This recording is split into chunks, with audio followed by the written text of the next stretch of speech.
আসসালামু আলাইকুম ভিউয়ার্স, কেমন আছেন সবাই?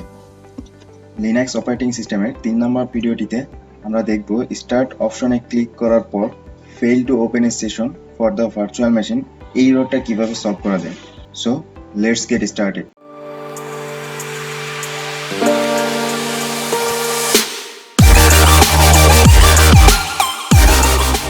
প্রথমে আমরা সার্চ বক্সে যাওয়ার পর টার্ন উইন্ডোজ লিখব। টার্ন উইন্ডোজ লেখার পর দেখবেন turn Windows features on or of এতে ক্লিক করব। এরপর এখানে ঠিক যতগুলো টিকমার্ক দেওয়া আছে ঠিক ততগুলো আপনারা টিকমার্ক দিবেন, আর বাকি যেগুলো থাকবে সেগুলো আনচেক করে দিবেন। তো দেখে নিই কি কি এখানে টিকমার্ক দেওয়া আছে। ইন্টারনেট এক্সপ্লোর 11 এটাতে টিকমার্ক দিবেন। মিডিয়া ফিচার্স এটিতে, Microsoft print two PDF, Microsoft XPS, এরপর রিমোট ডিফারেন্সিয়াল নিচে আছে, SMB direct, Windows PowerShell, Windows subsystem for Linux নিচের দিকে আছে, ওয়ার্ক ফোল্ডার্স ক্লায়েন্ট।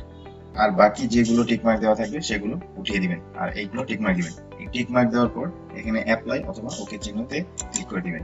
এরপর আমাদের যে কাজটি করতে হবে, আমার সার্চ বক্সে গিয়ে সেটিংসে ক্লিক করব।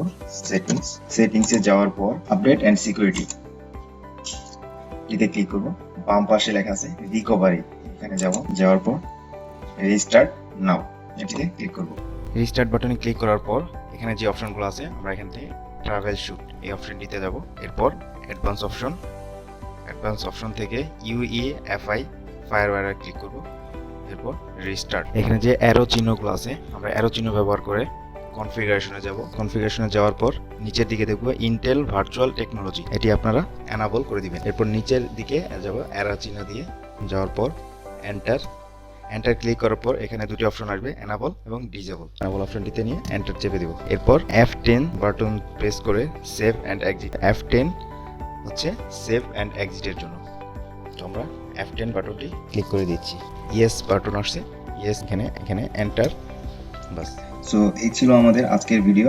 যদি ভালো লেগে থাকে ভিডিওটিতে লাইক দিবেন এবং পরবর্তী ভিডিও পেতে অবশ্যই চ্যানেলটি সাবস্ক্রাইব করে রাখবেন। ধন্যবাদ সবাইকে।